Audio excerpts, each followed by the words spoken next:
कई मजदूरों ने तो ये भी बताया कि उन्हें किसी ने थप्पड़ मारा और किसी को धक्का देके गिरा दिया, और ये सब कुछ रात को ही नहीं, दिन में भी होता था। तो क्या एक हॉन्टेड प्लेस पर बना है देहरादून का ऐतिहासिक गुरुद्वारा नानकसर?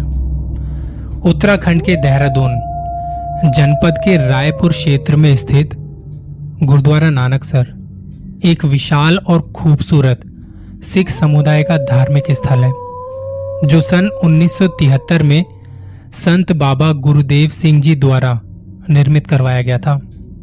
आकर्षक कलाकारी से निर्मित और चारों ओर हरे भरे पेड़ों के बीच बनाए गए इस गुरुद्वारे की चोटी गुंबदनुमा आकार की है, जिस पर सोने का पानी चढ़ाया गया है। पुराने और जानकार श्रद्धालुओं का मानना है कि कई वर्षों पहले इस जगह पर एक आदमी ने महल बनवाया था और किसी कारणवश उसकी मौत हो गई थी, जिसके बाद से उसकी आत्मा यहां वहां भटक रही थी। लेकिन अब सवाल आता है कि ऐसा क्यों, और आज के समय पर कैसा है यहाँ का हालचाल?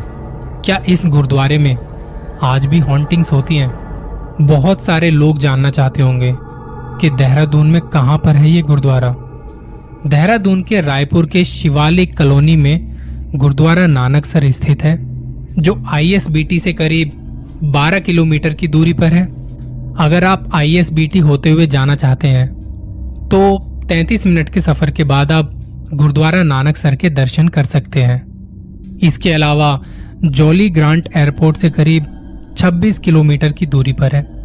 तो अब अगर कहानियों को थोड़ा गहराई से समझा जाए, यहाँ के लोकल लोगों की बात सुनी जाए, उनका कहना है कि यहाँ कुछ कहानियां तो हैं, अगर हम सच कहें तो।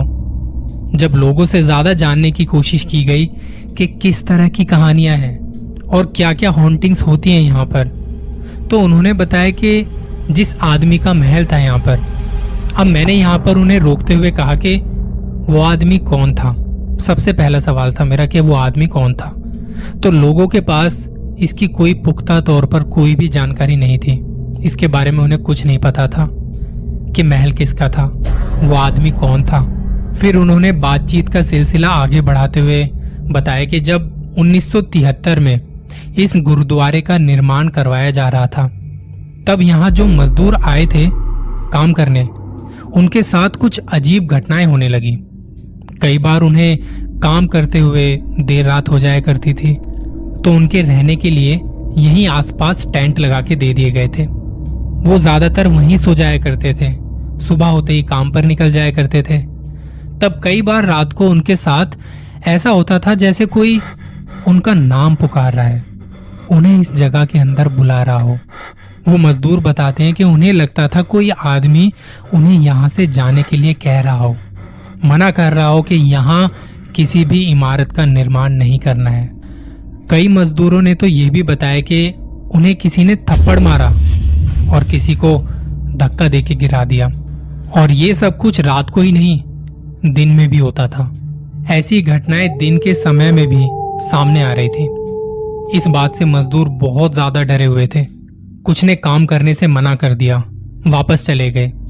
तब इस गुरुद्वारे का काम बीच में ही रुक गया। जब ये बात वहां की लोकल गवर्नमेंट को पता चली, तो उन्होंने एक टीम बनाई कि भाई जाओ वहां पर, वहां की जांच पड़ताल करो, ऐसा क्यों हो रहा है। तब 4 सरकारी कर्मचारी जो किसी बड़े पद पे थे, उन्होंने यहाँ आके देखा और तहकीकात की। उनके पास समय था 3 दिन का। उन्होंने 3 दिन तक यहाँ देखा और इस जगह को समझा।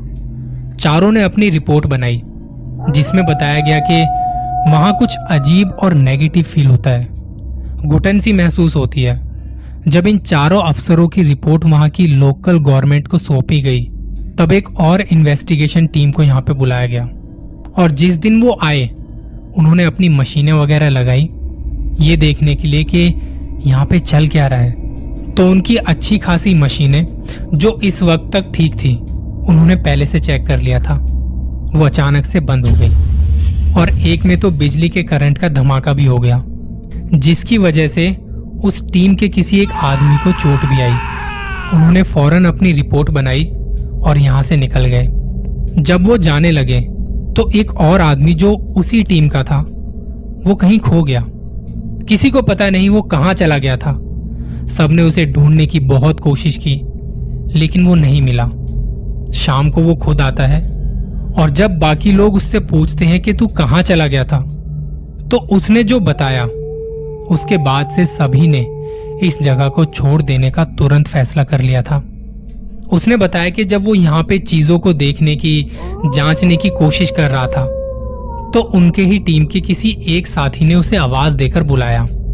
जब वो गया उनके पास, तो जिसने आवाज दी थी उसने कहा कि यहाँ की रिपोर्ट मेरी ये है कि यहाँ कुछ भी नहीं बनना चाहिए, ये जगह मेरी है और जो कोई भी मेरी जगह पर कुछ बनाने की कोशिश करेगा उसका अंजाम बहुत बुरा होगा। इसके बाद ये दोनों गाड़ी में बैठे और निकल गए एयरपोर्ट की ओर। बीच रास्ते से उल्टी आई और ये गाड़ी से उतर गया। जब सड़क के किनारे वो उल्टी करने लगा और उल्टी करके अपना मुंह साफ करके वो पीछे गाड़ी की तरफ मुड़ा, तब वहां कोई गाड़ी नहीं खड़ी थी। वहां दूर दूर तक कोई नहीं था। वो एक ऐसी सुनसान जगह थी जहां लोग नहीं थे। गाड़ियां बड़ी देर में आ रही थी।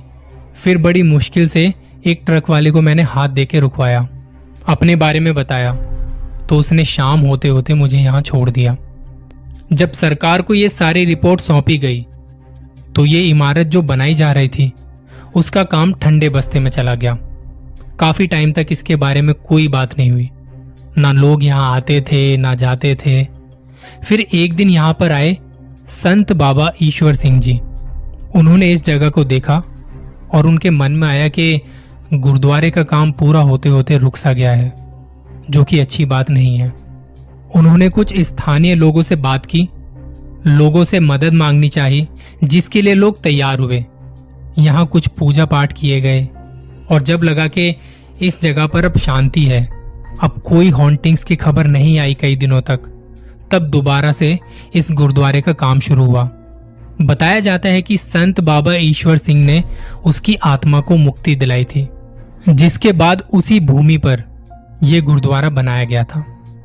इस गुरुद्वारे की खास बात यह है कि इसमें किसी से कभी कोई दान नहीं लिया जाता। कई सारी सेवाएं यहाँ पे निशुल्क दी जाती हैं। गुरुद्वारा नानकसर में पूर्णमासी और गुरु नानक जयंती के शुभ अवसर पर विशेष कार्यक्रम आयोजित किए जाते हैं। शाम के वक्त यहाँ श्री गुरु ग्रंथ साहिब जी के श्री संपत अखंड पाठ किया जाता है और भोग लगाया जाता है। इसके बाद कथा और कीर्तन भी किए जाते हैं। आज के समय में इस जगह पर कोई हॉन्टिंग्स नहीं होती। यहाँ लोग आते हैं, दर्शन करते हैं और अब इस धरती पर उन्हें बड़ा सुकून सा मिलता है। आप भी कभी देहरादून में इस गुरुद्वारे पर जाना चाहें तो जरूर जाइएगा। बहुत कम लोग जानते हैं इस गुरुद्वारा नानकसर के बारे में। ये भी इस देवभूमि का एक छोटा सा हिस्सा है। आपको जब भी मौका मिले यहाँ जाइएगा जरूर और अपना ख्याल रखिएगा।